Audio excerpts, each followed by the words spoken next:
about 45 seconds.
Welcome, friends. We're going to go ahead and get started. Thank you for being on time.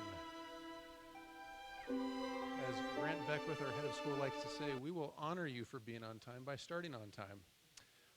And I'm going to make an audible to my wife and let her know that we, Laura, are sitting right here. There you go, right there.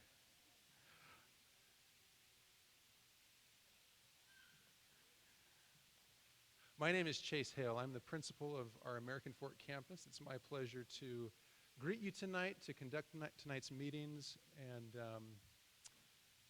to thank you for being here and for being who you are. We're going to get started tonight with singing our school song, Children of Liberty. We will have the words for those of you who don't have it memorized yet. Our choir conductor, Rob Swenson, will lead us in that, and we have our one of our elementary music teachers, Emily Halverson, at the piano.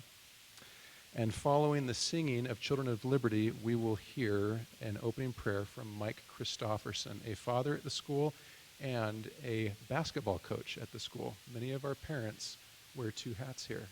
Mike is one of them. And we'll invite you to stand for this song as well. So, Children of Liberty.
Our Father in heaven, we're grateful for this opportunity to gather here at this wonderful school.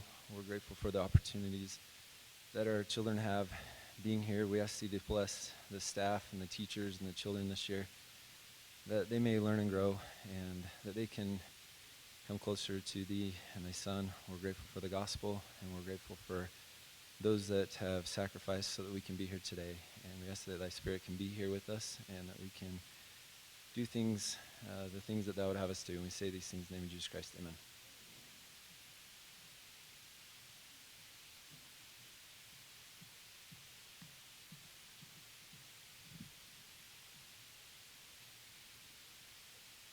One week ago tonight, my wife and I were following one of our routines, which was we were just walking around the neighborhood on one of our long walks. And we have a couple of different circuits.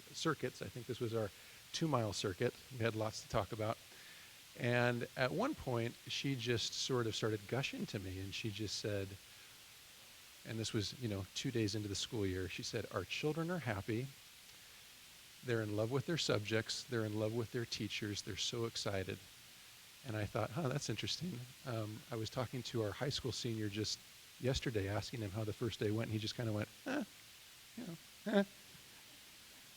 And then she proceeded to teach me in something important. She said, "Well, you get them at the end of the night when they're done. You really have to bump into them right after school. That's when they're ready to talk, ready to share." And she assured me that our children are happy and excited. And that matched kind of what I've been seeing across campus as I've been making observations. These two behind me are among those that are just happy children. These are the Rowan girls, Savannah and Grace. I bumped into them yesterday, and I was asking them a little bit about how the first week of school was going. And Savannah explained to me that she was grateful for thumbs. And I said, "Why is that?" And she said, "Well, my friend and I played a game, and we tried to figure out how to go about doing things without our thumbs. And we got really grateful for our thumbs." I asked her to explain what they did, and they did all kinds of different activities on the playground during recess. Of course, all of them were the kinds of things where you had to have that opposable thumb to actually do anything, just to make it more dramatic. But she was just happy to explain to me how grateful she was to have thumbs. So I had to take this picture. I hope that all of your children are happy. I hope that all of them are excited, that they are in love with their teachers. If for any reason, as we talk about good things tonight, the good that we've been experiencing, the good that's upon us, the good that's on the horizon, if for any reason that just doesn't seem to be your experience right now, please don't suffer in silence. Please come talk to us. Call a teacher, call an administrator. We want you to be happy. We want your children to love their subjects and, more importantly, to love their teachers.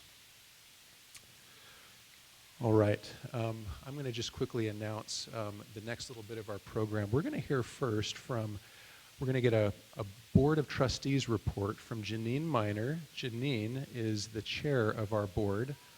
We're so grateful for her. She's been a mother here, and she's actually no longer a mother of an actual student, but her commitment is still deep for American Heritage, and she responded with enthusiasm to the opportunity to serve. But we're grateful to have her. We'll hear from her first. After we hear from Janine, we'll next get our advancement report from Shannon Brown and Barbara Tanner. Shannon, like Janine, is also a trustee on our board. She's the chair of our development committee as well. And then Barbara Tanner is our advancement director for the 3-campus system. Then following their remarks, we will next hear from Katie Lawyer, who is our very tenured Parent Service Organization president. We're very grateful for Katie. We'll go to that point. Janine.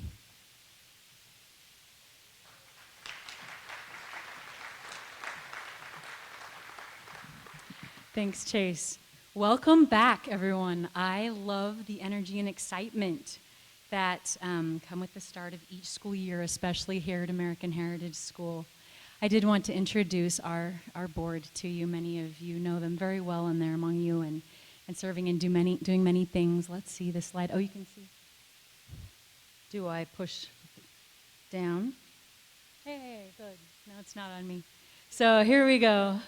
The members of our board. In fact, if we have either members of the current board or past service of board, will you please stand up so that we can recognize you? We appreciate you all so much. I see Shannon.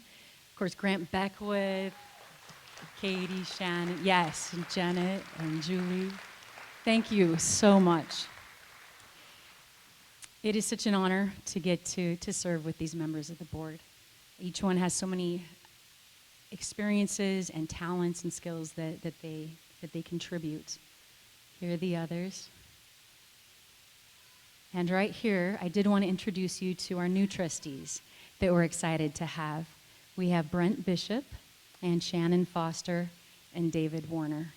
They would also, with their experience and their skills, bring so much to our board, and we're so excited to have them with us. I really admire all of these people and appreciate them. This week, I was reading the teachings of President John Taylor, who was actively involved in education throughout his life. And I found some really interesting insights that made me think that if John Taylor were to start a school today, his mission statement would be very similar to ours at American Heritage School. One of my favorite quotes I read of his is this: "We need to pay more attention to educational matters and do all we can to procure the services of competent teachers. Some people say we cannot afford to pay them. You cannot afford not to employ them. We want our children to grow up intelligently, to walk abreast with the peoples of any nation, and God expects us to do it." I love this because at American Heritage School, we have amazing teachers and administrators. As members of the board, we work closely with Grant Beckwith, with Chase Hale, and the other amazing administrators. We are constantly amazed by all they do and by who they are. They consistently go the second and even the third mile. They're capable, intelligent, well-reasoned, and they strive. They strive to be living examples of the values, principles, and skills taught at the school. It's an honor to get to work with them and the other members of the board. John Taylor also said, "We want to be alive in the cause of education. We're commanded by the Lord to obtain knowledge both by study and also by faith, seeking it out of the best books. And it becomes us to teach our children in every branch of education calculated to promote their welfare." I love that. This year, as we start the new school year, let's be alive in the cause of education. We have a wonderful opportunity here at American Heritage School to get involved and to serve, as each one of us brings our talents, love, and the Spirit of the Lord together. It's amazing what we can accomplish and the environment that we can create. 2 years ago, my youngest child graduated from American Heritage. And while it's very exciting to see what she and her older siblings are doing now and the things that they're doing to build upon the foundation that they gained here, after 16 straight years of being involved daily in AHS classes and productions and activities, we miss it. So treasure this opportunity while you can. Be here. Find ways to be involved. Find ways to lift, to love, and to serve. I know life is very busy, but it's well worth your time, and it will bless your family in so many ways. When our children were in elementary school, one of the main curriculums was the phonograms. And I have to admit, it felt rather awkward and uncomfortable that my kindergartner and my second grader were learning things that I didn't know myself. But I decided to lean into the new curriculum and trust that there must be something valuable in it for my children. Another mom and I, Katie, I saw you, thank you. She's right here. We took turns watching each other's toddlers and helping in the kindergarten classroom once a week. And not only did we learn the phonograms, but we loved getting to know the other children and their families, feeling the spirit in the classroom, and we gained a deeper trust and respect for the teachers and administrators who work tirelessly to implement new and improved methods of teaching. Another quote of John Taylor's made me laugh. He said, "We do not want infidels to mold the minds of our children." I would rather have my children taught, this is still John Taylor, I would rather have my children taught the simple rudiments of a common education by men of God and have them under their influence than have them taught the most abstruse sciences by men who have not the fear of God in their hearts. American Heritage School assists parents worldwide in developing the hearts, minds, and bodies of students to realize their divine potential and to be useful in the hands of the Lord. What a blessing it is as parents to be able to partner with teachers and administrators who understand the divine nature of our children and strive to see them and to love them as their Heavenly Father does. I'll end with one more quote from President John Taylor that sums it up.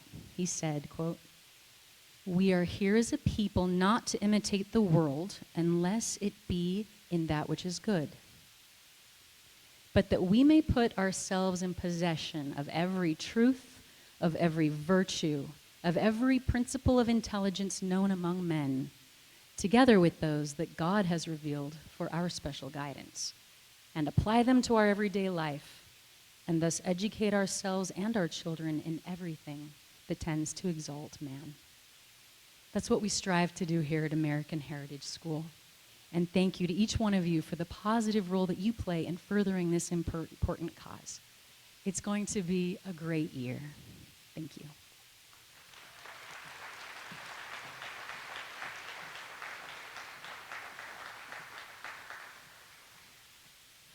All right, who's ready to have some fun this year? Okay.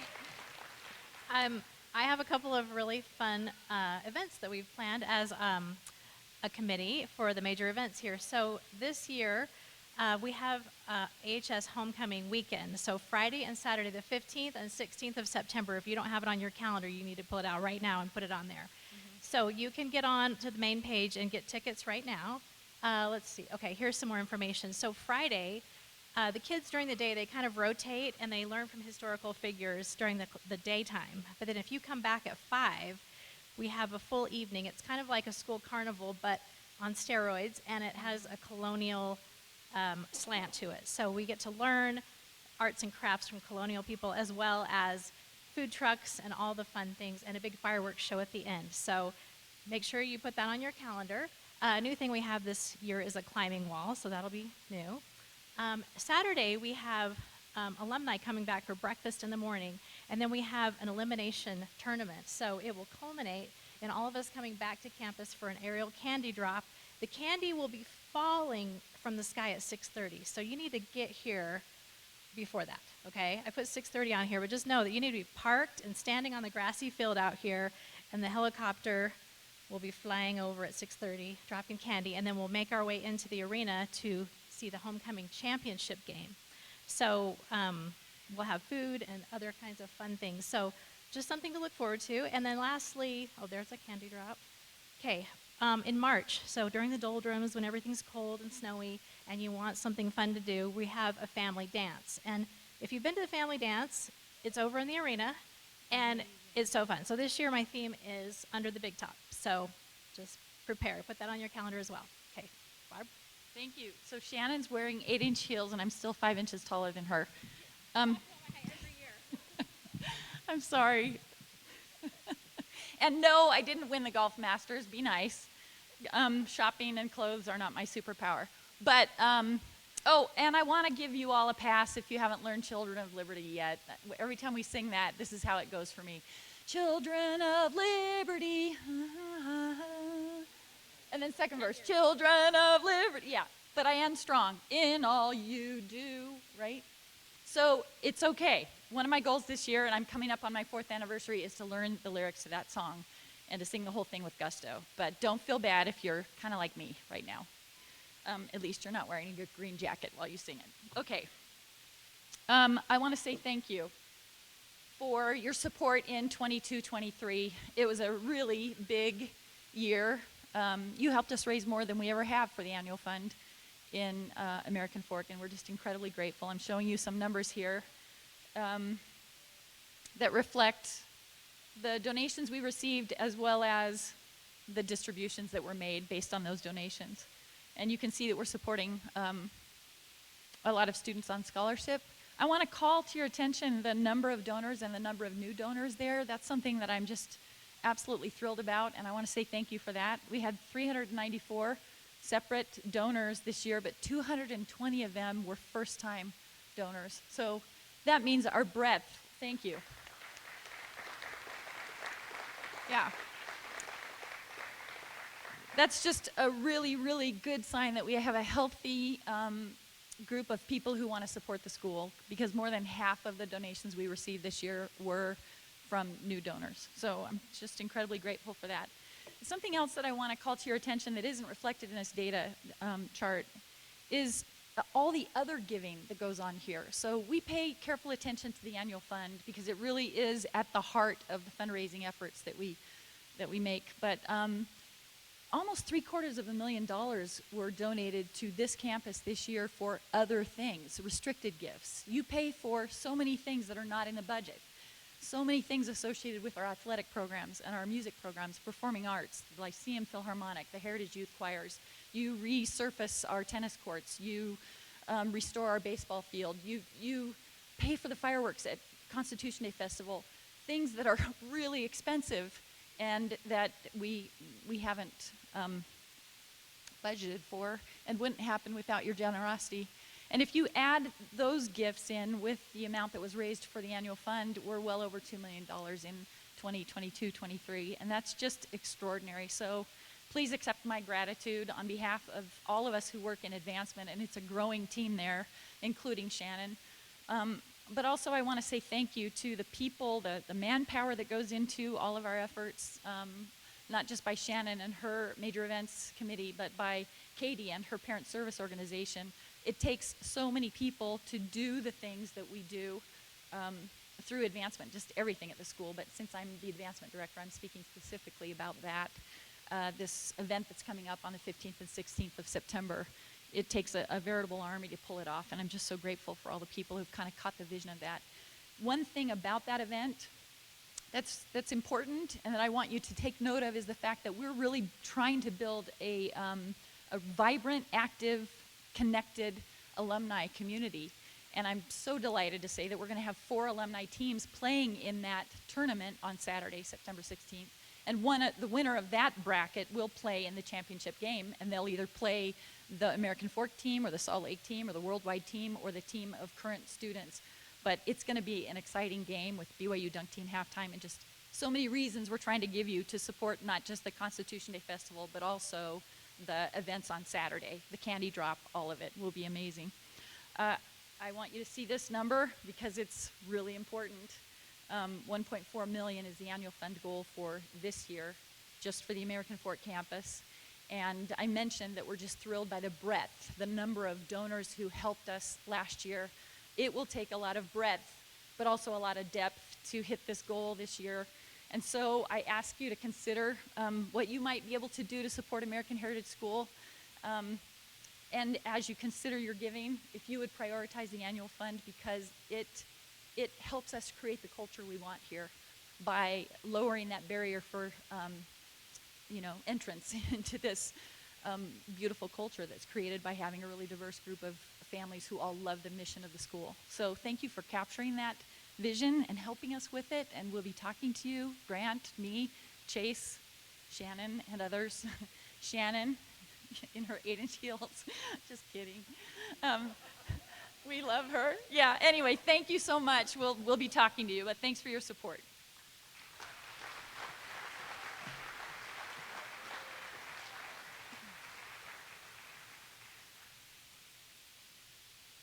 Well, it's true. We have the most amazing parent community here. I am so grateful to be associated with you and truly am in awe every year at the unique ways that parents serve at American Heritage School. We create such synergy together. You can feel it, and we lift. You truly lift, and we lift teachers, we lift administrators, and we bless our children. I'd like to recognize this year's PSO board. These women love AHS. I'd love to give them a hand as well. They do so much. I think they represent all of you very well. They help organize, and if you would like to know where do I find these service opportunities, always in our PSO webpage in Veracross is where you can find those signups. So please join us. I want to share with you an experience I had this summer in our ward primary. We had a special visit from Sister Susan H. Porter, the general primary president, after a wonderful lesson with the children. As leaders, we had the opportunity to ask her some questions. I asked Sister Porter, as you travel around the world, what is it that's most pressing on your heart and mind regarding children growing up in our world today? Her response, she pointed us to the Book of Mormon. She pointed us to 3 Nephi chapter 11, verse 9, when Christ appeared to the Nephites and he invited them to come unto him. And they did see him with their eyes, feel him with their hands, and did know of a surety and bear record that it was he. She then said, I encourage you to do all you can as parents and teachers to follow this pattern. Give our children experiences to both see and feel Christ. Then they can know for a surety that he lives. I pondered, of course, applying this counsel in our home, and then I thought of all the hours that my children are away from home, a lot of time. I thought of the 10 years I've been at American Heritage School, and my mind was flooded with experiences that our children have had through American Heritage School to both see and feel Jesus Christ in their lives. Students at American Heritage see Christ visually in classrooms and hallways throughout their school day. They memorize scripture that teaches doctrine. Parents, teachers, and students prepare for devotionals where they sing about him and learn his truths. They read and relate history and literature that exemplifies Christ-like character. They then celebrate with parent help what they've learned. Even in competitive athletics, they are learning Christ-like character. These experiences touch their hearts, and they have a lasting effect on our children. I know many of you have some stories that you could probably share of personal experiences. I just want to end with 2 from our home and our family, our experiences at American Heritage. A few years ago, my 7th grade son chose to do his master project on the life of Elder John Groberg. As part of this year-long project, his teacher encouraged his students to try to get an interview, if you've been through this, you know that, with the person that you choose to study throughout the year. Well, I expressed to Mr. Crossley, I just don't think I'm going to be able to make that one happen. I don't know him personally. I actually don't know anyone that knows him. It's a bummer. I really don't see how we're going to be able to do that. And he looked at me and said, Katie, why don't you and Carter think about it and pray about it? And you might be surprised what will happen. He's very wise. During during our discussion, Carter and I, we decided to do just that. And we decided to start with Facebook. So we looked at a Elder John Groberg page. And yes, he has a Facebook page. And Carter sent him a message. And 2 weeks later, he responded. And he actually said, oh, I know that school. That's a wonderful school. He gave us his phone number, and he orchestrated a conference call. Well, during the interview, the last question Carter asked was, as a 7th grade boy, what advice would you give me at this time in my life? He said, Carter, do all the things you're being taught to do at home and at your school, such as read your scriptures and pray. He said, but don't just do them. Do them with a good attitude and with real intent. This will prepare you for your mission and prepare you for what the Lord would have you do in this life. He then shared his beautiful testimony of Jesus Christ and of the restoration. I looked over at my son, and I knew at this moment, facilitated by a wonderful teacher and an amazing school assignment, he was having an opportunity to both see and feel him. It's an experience he'll never forget. Lastly, my 10th grade daughter, Gracie, last year had an assignment in World War II in her history class. For her research, she called her second-grade cousin, whose father's life was miraculously spared while serving in the Navy during the Pearl Harbor attack. One evening, she felt a desire to look him up on Family Search and kind of figure out how he fit in. I remember she shouted from the computer, Mom, I'm looking at his mother, and his mother has not yet been baptized. We were shocked, as most of our family on that side would say, with so close a relative, oh, the work's already been done. Come to find out, it was Elizabeth, his mother, who had been overlooked. I don't think it was a coincidence that our family had a trip that month planned to Hawaii. We visited Pearl Harbor. She felt a more personal connection there, and then she took the name, Dear Elizabeth, and was able to be baptized in the Lay Temple. Gracie told us that this experience helped her see the Lord's hand in her life. The vision of American Heritage School states, developing hearts centered in Christ, influenced by example, and refined through experience.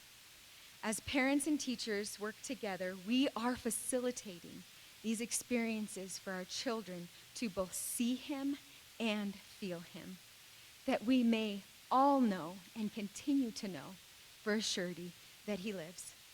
I'm grateful for that. I'm grateful for you and our wonderful association together. It's going to be a wonderful year. Thank you.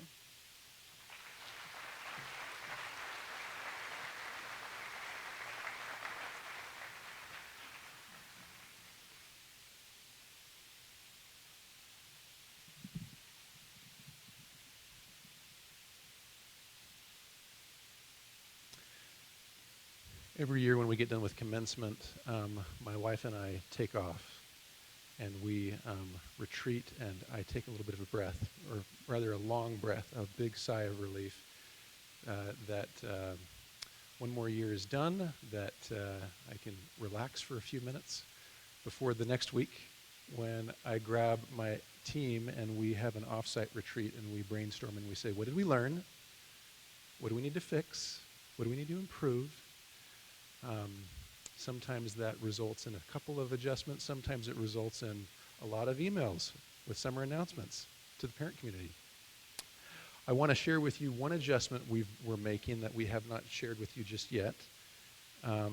This is something that we've done in the past here at American Heritage. As we seek to be a tool and a support to parents for the most important work that they do in their homes, we have, through the years, off and on, provided lecture series that seek to equip parents with good training, with good modeling, with good information. And we did none of that last year in an effort to simplify. And as I reflected with my team during our offsite retreat over the summer, we just kind of said, we need that. That's really, really important. We need to bring that one back. And let's bring it back actually bigger than we've been doing it recently. So we decided that we were going to have 3 events. We looked to the horizon, we thought down the road and around the corner, and we just asked the question, what are the key threats that are impacting our children, that are challenging their development? And we kind of put them into 3 distinct but quite interrelated categories. We thought about mental and emotional health and the pandemic that is ongoing in that regard. There have been sharp upticks there in very few years.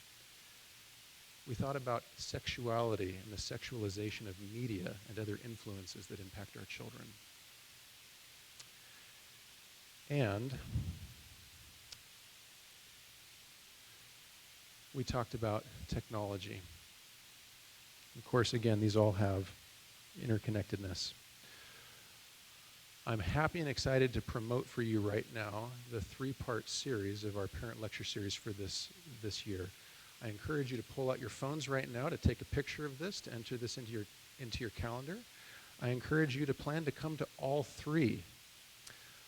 I'm going to give you a little bit of background on each of them. Okay, the first one that comes on October 5th, Nurturing Hearts and Resilient Minds. I'm going to bring this back again, okay? Go ahead and take your picture. 10, 9, 8, 7, 6, 5, 4, 3, 2, 1. Okay, I'll bring this one back, I promise. All right, Nurturing Hearts and Resilient Minds. Get that a little bit higher. We're bringing in an expert panel from Ampellis. That is a company that exists to help individuals, families, and teams to thrive mentally, physically, emotionally, and spiritually by coupling research-based frameworks for positive psychology with the teachings of Jesus Christ. Panelists will share perspectives on trends in mental health among children and adolescents, as well as useful knowledge and practical suggestions to support mental and emotional wellness in our children. This panel is quite diverse and varied in some very relevant ways. It includes a former LDS mission president. It includes a healthcare business development and administrative expert. It includes a former BYU and NFL football player, 2 former university professors and published academic researchers, and a performance consultant to the U.S. Army, Air Force, and professional athletes, musicians, coaches, and business executives. All right, that's number 1.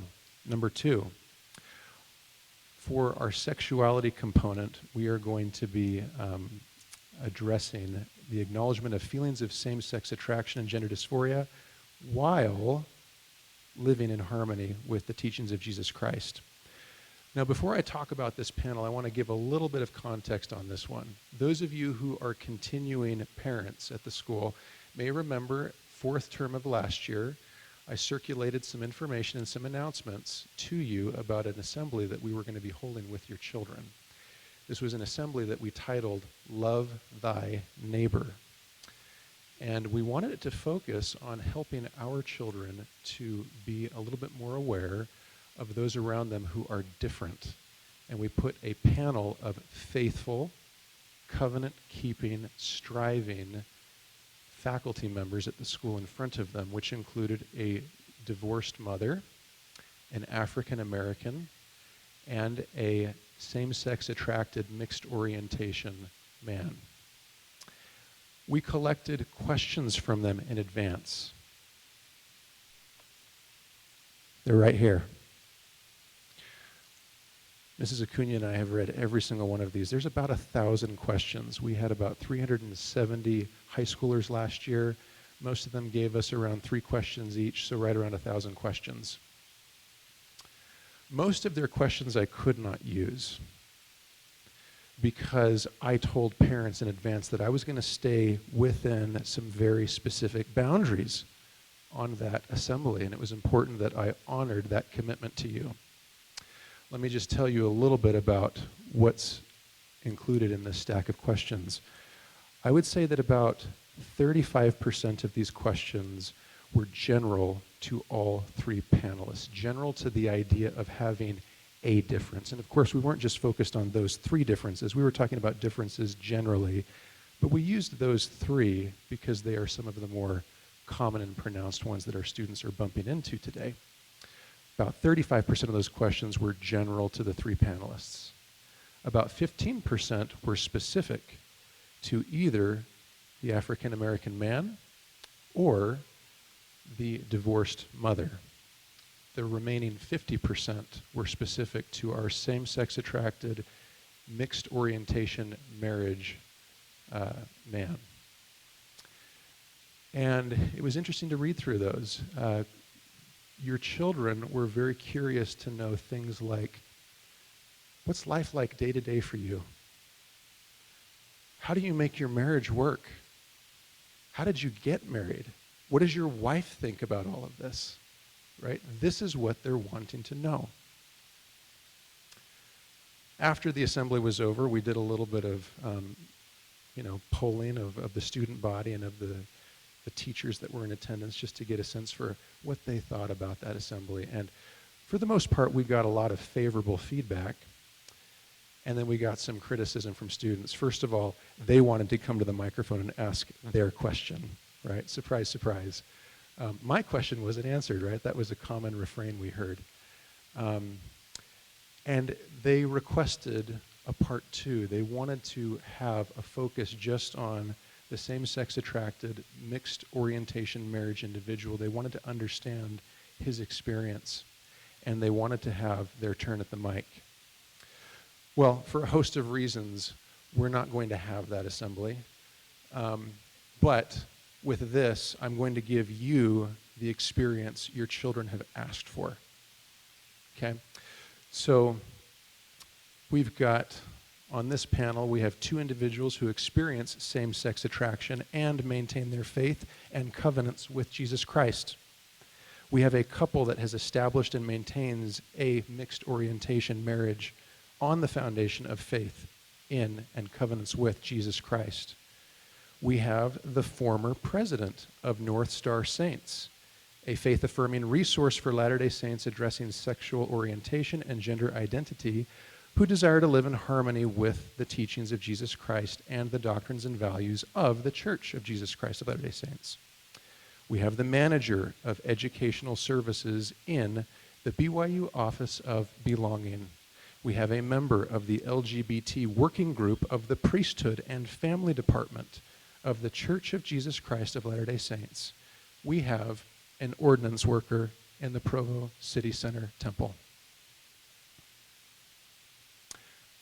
Number 3, slow tech versus no tech, a deliberate approach to training children, February 29th. Chris McKenna is a Christian, a husband, a father, and the CEO of Protect Young Eyes, a nationwide internet safety organization that presents to tens of thousands annually and provides consultative services, checklists, self-assessments, and a variety of other research-based solutions to schools, churches, and homes who are seeking to protect against pornography, predators, and problems. This is the only individual of our 3 presenters who is coming from out of state, and to kill 2 birds with 1 stone while he is here, we also plan to have him do some assessments and audits of our own policies and protocols at the school with respect to technology. So, as promised, there you go again. If you didn't get it the first time, if you didn't believe me the first time, please take your phone out now, take a picture. This is also going to be on the school calendar. I highly, highly encourage you to make a date night out of this. I highly, highly encourage you to come and budget time afterward to talk and to counsel and to ask the question about how what you've learned applies in your own home. And as an aside, the Parent Service Organization, with whom we're partnering on these events, is also wanting to do them here in this room. I originally proposed that we do them in the North Auditorium, and they said, nope, we want to mingle longer and we want food. So we have to have a hard surface for that. So we'll be doing it in this room. And we'll try to keep these events fairly brief, and then those who want to linger longer are certainly welcome to do so. Quick question, can I bring a child to this event? Sure. I am going to invite you to maybe not bring anybody beneath the young men, young women age, simply because that's largely what these topics are targeted for. And it would be nice for me to be able to say to our presenters that the audience doesn't have any innocent ears among them, right, as they deal with some potentially heavy concepts. And of course, this is not just for those with teenagers. Those of you whose oldest children are in elementary school, we invite you to come and begin thinking about what's down the road. Think about some of the overcorrections or mistakes of those who are a little bit ahead of you and how you might avoid some of that.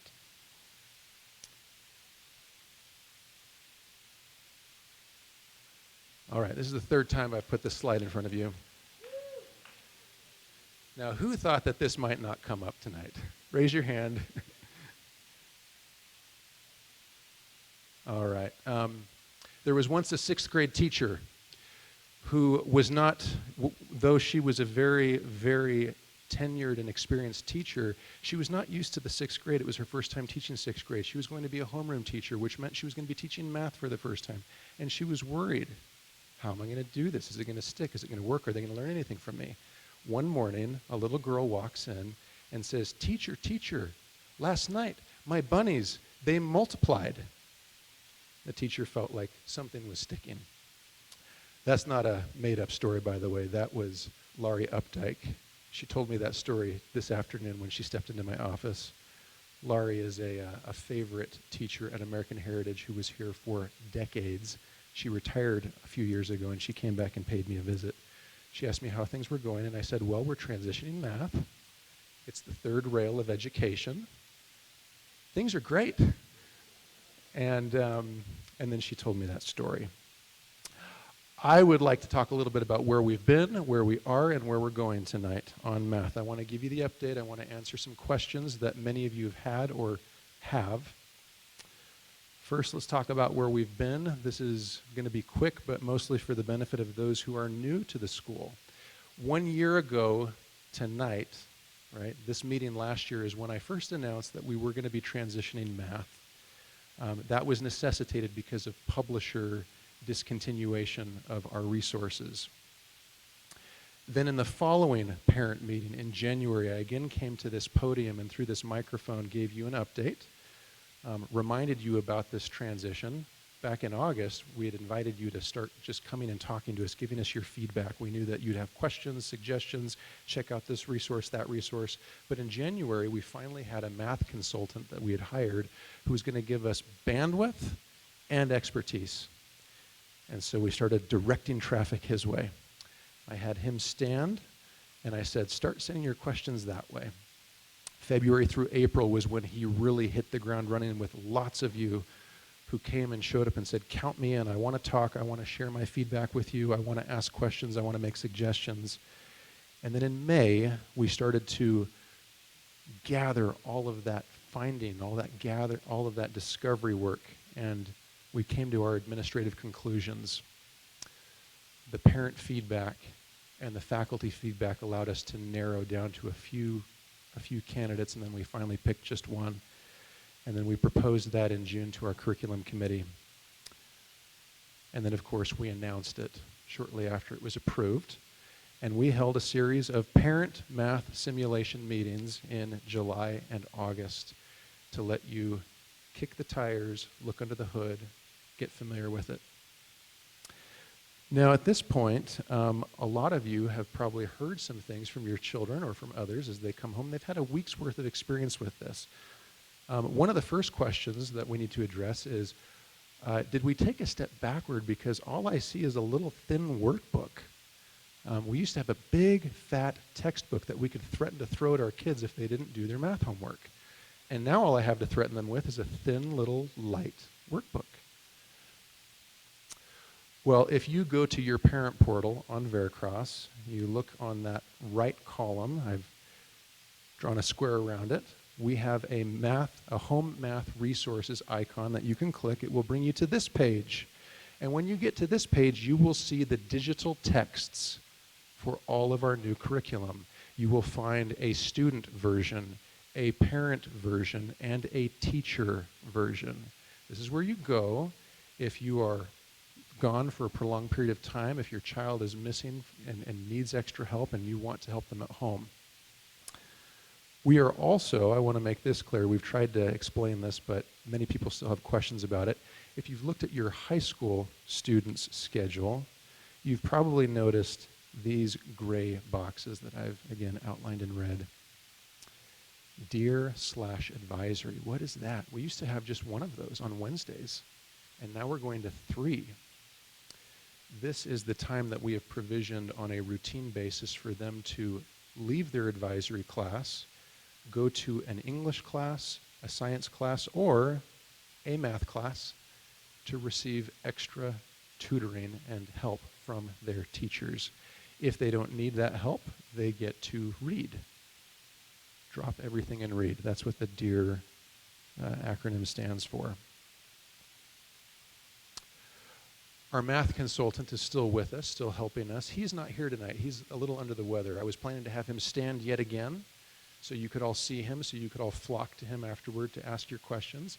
But just as we made him widely available all of last year, and we wanted to be very transparent with process and very open to your questions and suggestions, we are going to continue to invite you to go directly to him to ask all the questions you might have, to make all the suggestions about implementation, about further training and further explanation and further support that you might have.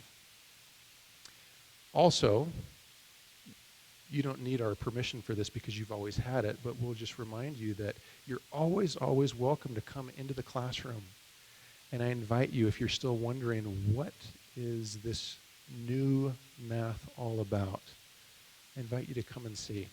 I invite you to put that yellow visitor sticker on your lapel and just walk in and watch it in action.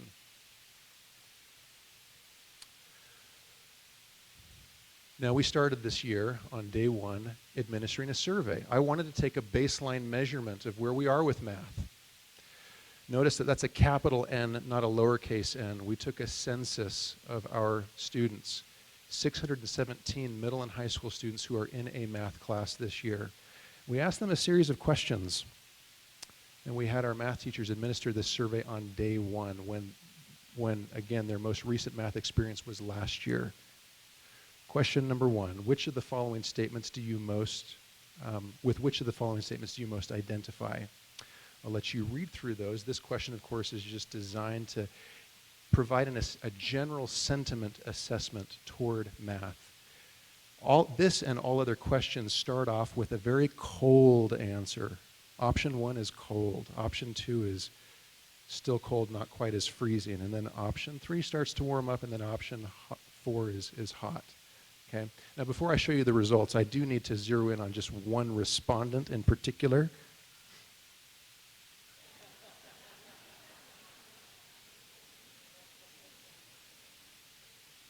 If you recognize that handwriting, I'd like to have lunch with that person. So let me know. That's what we call thinking outside the boxes, right? All right, so general sentiment toward math. Here we go. So you can kind of see how that stacks up. I've ordered these from bottom to top in order of kind of progression. And you can see that most of our students don't like math. Anybody surprised? Okay, I'm going to go out of order. I started with question 1. I'm going to go to question 3 next. This one seeks to measure how confident they are in the support that is available to them. None of the help I need is available to me. Some of it, most of it, all of it, right? They're feeling pretty confident in the help that they've been getting. That includes you at home. It's interesting, though, isn't it, how that confidence is high early, and then it starts to kind of, the trend is for it to decrease as they advance in math. Question 4, here we're measuring student independence. Okay? How good they are at figuring things out, whether they can teach themselves with a book, whether they need to have a guide, whether they need to be led. And again, like the previous one, we see that the warm responses are a little bit greater at the lower levels, and then they start to go down over time. All right, and then this last one, I went out of order, right? This last one measures something we call productive struggle. Which of the following statements best describes your feelings about the struggles you experience when learning math? The struggles are never productive or helpful, or rarely, or sometimes, or usually. This one's an interesting one because the baseline actually, in some respects, isn't that helpful because the curriculum that we've been using up to this point doesn't have them do a lot of productive struggling, and I'll explain that in a minute. Here we have some histograms of just taking all 4 of those questions and just finding out if we kind of average their responses across all 4. What's their average response? Is it 2? Is it 2.5? Across the whole population of 600 plus students, it was 2.72, slightly warm. And then you can see there what each individual math level is looking like. 6th graders are an outlier there, of course. So what is productive struggle? Of the 4 questions, that is the one that I really, really wanted to highlight for you. And this is really getting at the heart of what's different here. I want to address another question. Why did we move to a new math? Why did we move away from a traditional math to a new math? I'm actually going to suggest to you that we did the opposite. If you look at math pedagogy and methodology over a very short time frame, then sure, this is new. But if you go back thousands of years, it's actually not new. Okay? One of the fun exercises I did last winter was to take a Hillsdale College online course in Euclidean geometry. I'd never taken a geometry course before, so that was kind of fun. But I got to learn why the Greeks studied geometry before they got to arithmetic. I got to learn how geometry became the basis for their system of organization, for thinking, for reasoning, and for logic.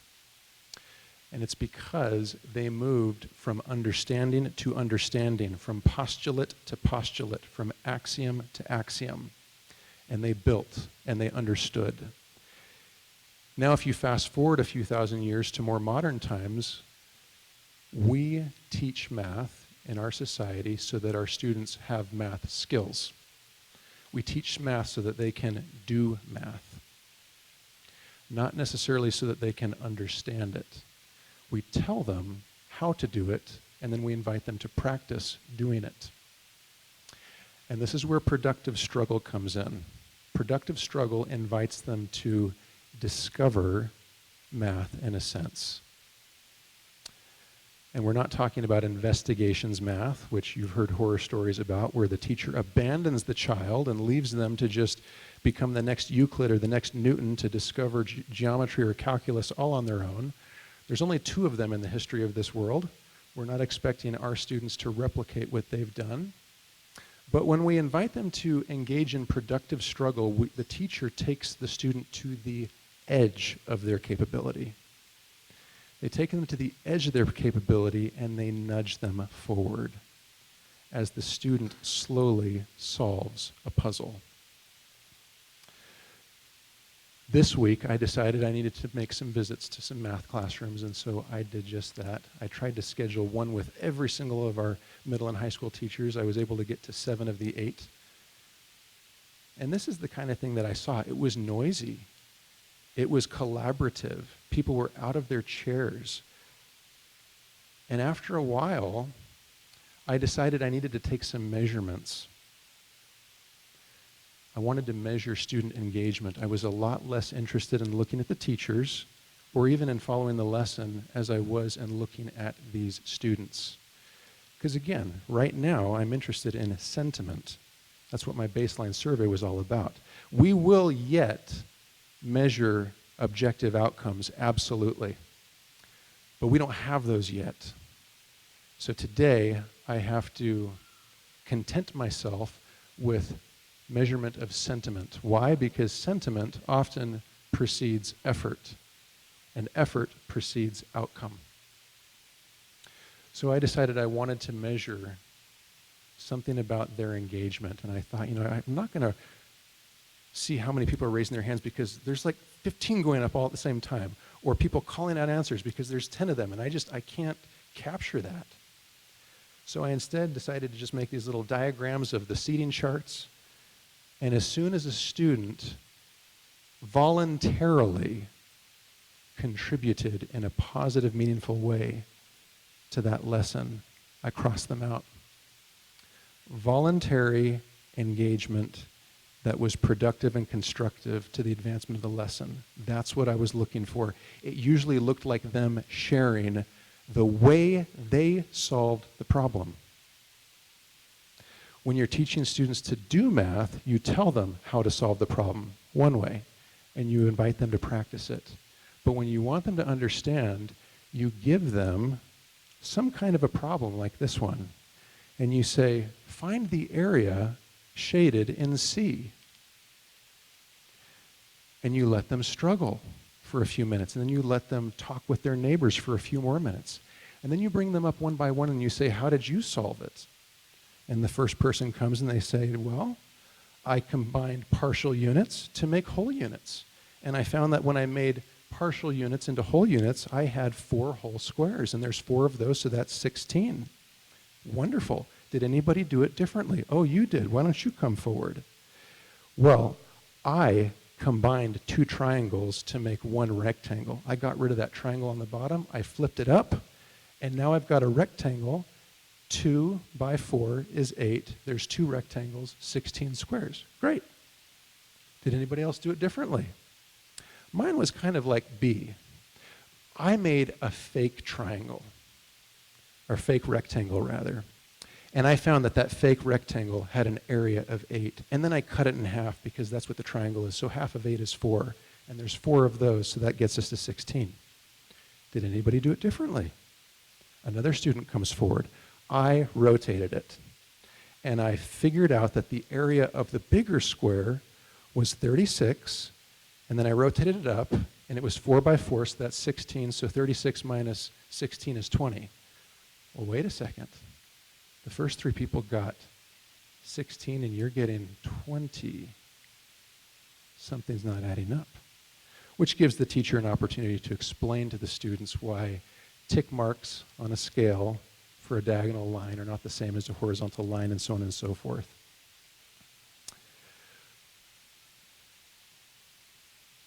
At American Heritage School, we are not teaching math just because we're trying to give our students math skills. We're not just trying to help them to replicate what a computer or a calculator does. Rather, we teach math because we're trying to build virtue. We're trying to help them become creative problem solvers. We're trying to help them to commit to handling complicated issues when they can't see the middle or the end from the beginning, but they will become confident that if I start, I will figure it out. We are not doing a new math. We are going back to the classical roots of math. And we're seeking to help give them a very deep, deep understanding. We are not perfect at this yet. We will never be perfect at it. What we have chosen is not perfect. It will not be perfect for every student. But we will measure their sentiment again at the mid-year, and I will share those results with you. I'm committed. We will also measure objective outcomes, and I will share those results with you. And as I walked through the classrooms today, I saw engagement and excitement. I saw children seeing math as a game, as a puzzle to be solved. And if what I saw is any indicator of what's coming, I continue to be excited. I'm more excited than I've been. So, again, if you have questions, reach out to us. We're still listening. We have our consultant who's still happy to meet with parents. And we're in this together, and we're gonna make this work. All right. Grant, I'm going to hand the microphone over to you. We're going to hear last of all from our head of school, Grant Beckwith. After Grant is done, we will have our closing prayer by a new parent, Jay Shelley. Thank you, Jay. Grant, the time is yours. Just stay right here. Come here. If you've never done this job of principal before, it's not an easy one. I'm so grateful for this man right here. I trust him not just because he's careful and thoughtful and listens to people and has courage. He has so many natural raw talents for this. But he prays for help. This is a man who loves the Lord, and I trust him. So with that, we'll let him sit down. We trust him. The Board of Trustees trust him. Chase, you're doing a great job. Katie and Barb, Katie, Barb, and Shannon. Nothing easy about the PSO job. The chairman of the Board of Trustees asking for money. Those are hard jobs too. Thank you, all of you, for doing hard work. Do we have new parents here? Could you just stand up for a minute, put you on the spot? All the new parents here. You were... We still have 100 students on waiting lists. Maybe some of your children are still on waiting lists. This campus has grown every year. We have not been able to grow much this year because we don't have any more physical building space. But thank you for joining us. The Salt Lake campus doubled in size from 100 last year to over 200 this year. We're already talking about growth constraints and where we grow next downtown. That's a very good sign that that's happening there. Do we have any families in the audience here who have the courage, and you don't need to raise your hand, who have the courage to just tell us if you're of another faith or you're not families of faith, religious affiliation other than LDS? Anybody in here? We typically have, yes. Yep. What's your name? Sean Barbera is Catholic. You are so welcome here. We are so glad to have you, Sean. We typically have somewhere between 1 and 3% of our population who come from faith traditions other than LDS, and that's growing as we expand. I saw Sister Katie Brown here, who is a mission leader in the Tacoma, Washington mission. Kurt Brown, mission president, and Katie. I almost want you to have you come up to the microphone and say what you're doing here right now, Katie, but I'll just summarize.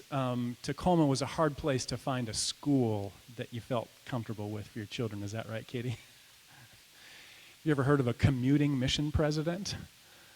That's what they're doing right now. The church actually recommended that they not enroll their children in the local schools. You correct me if I'm wrong here, but I think sometimes, we get caught up in some things that they're really important here, that are important, not caught up, I should say, but we sometimes forget the larger picture of how much we have here that we take for granted. So, Katie, we honor you. Sister Laura, do you have your tag on? You're wearing your mission? No, okay, all right. Just mom tonight. I got it. All right.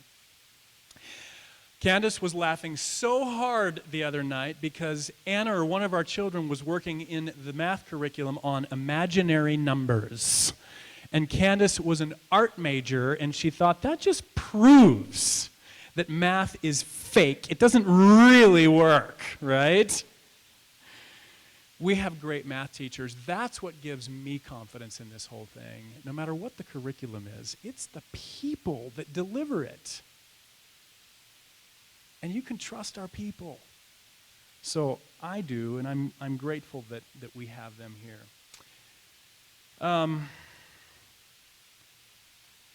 I want to thank the people on whose shoulders we stand. This is Gaylord and Laurie Swim and Verlin and Shirley Anderson. These are giants.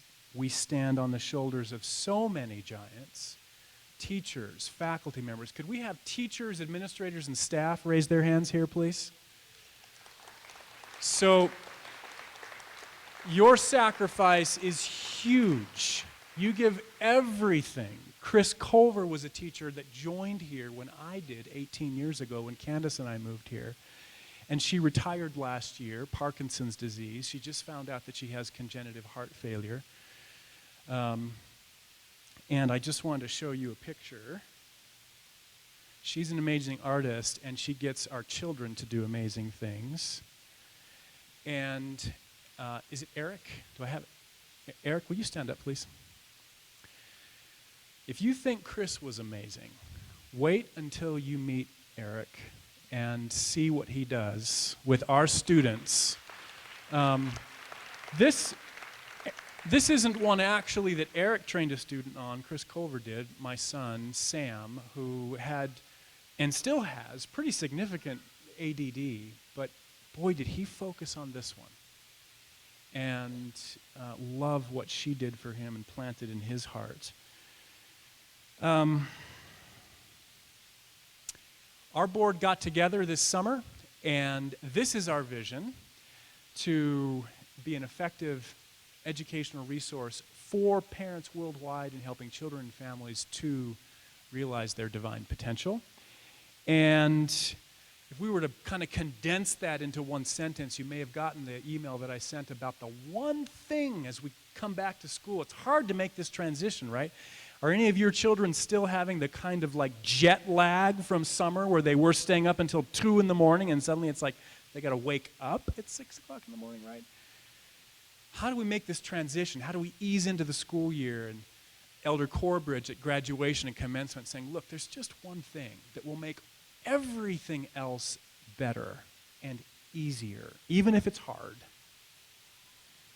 And he said, it's Helaman 5:12, and it's that phrase that says, if you will build your foundation on the rock of Jesus Christ, then you cannot fall.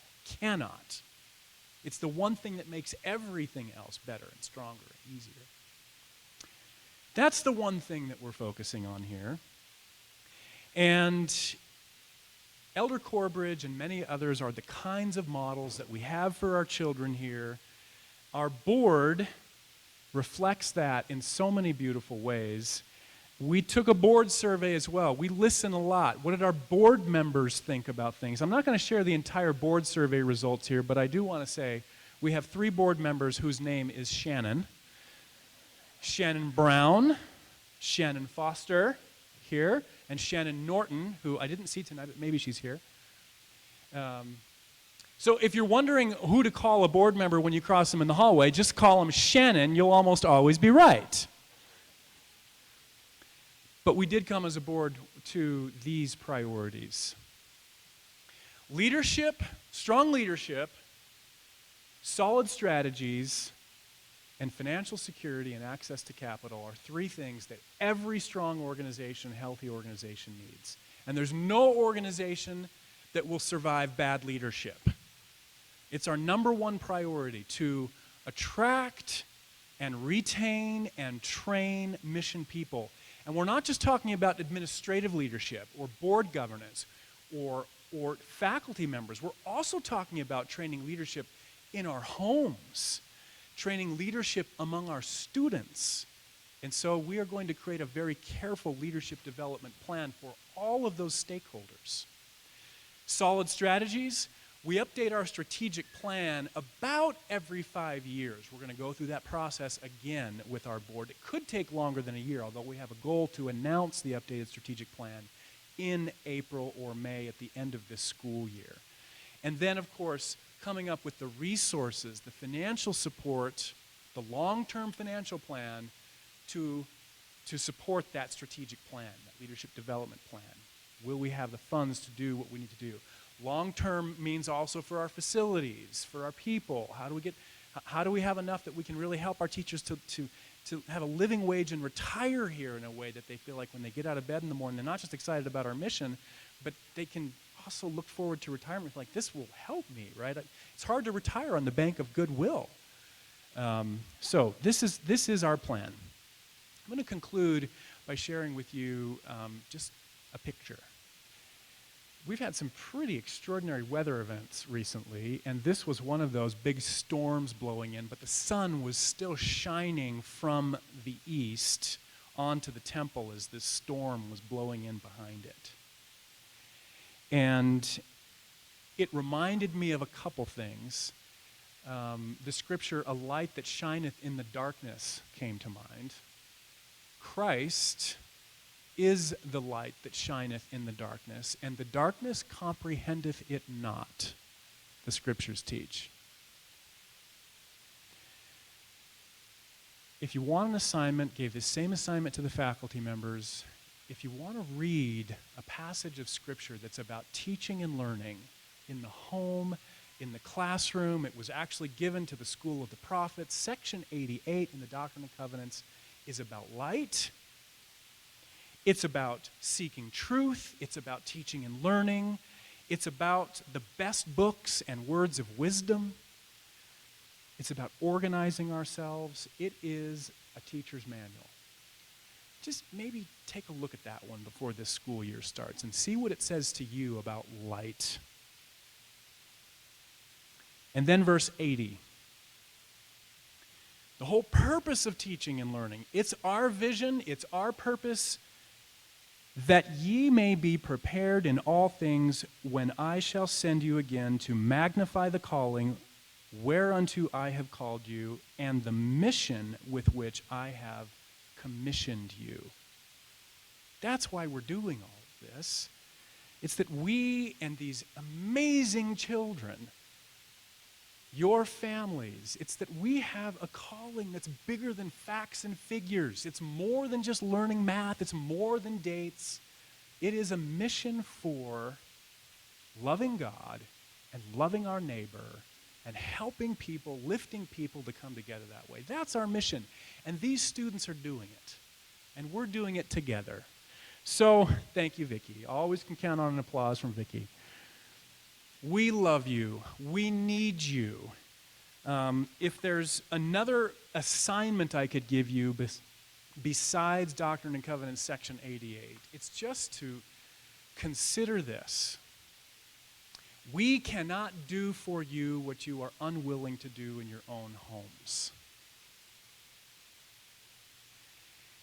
If you are not willing to testify to your children of truth, of light, of the living God in your own homes, we can't do that for you. What we can do is magnify what you're already doing in your home. What we can do is not undo what you're trying to do in your home.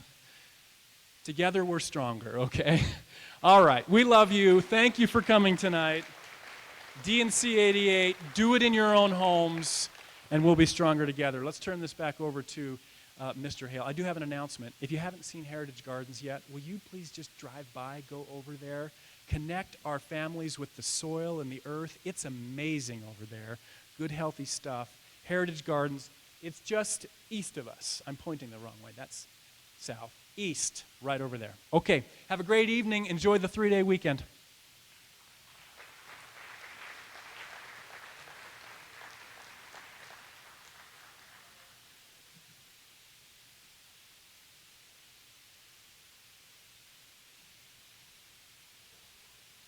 Our Father in heaven, we're grateful to have been gathered together this evening. We're grateful for this wonderful opportunity to be at this great institution. We're grateful for the opportunity our children have and our families have to be able to participate in this experience and to be able to help them to be nurtured in mind and body and spirit.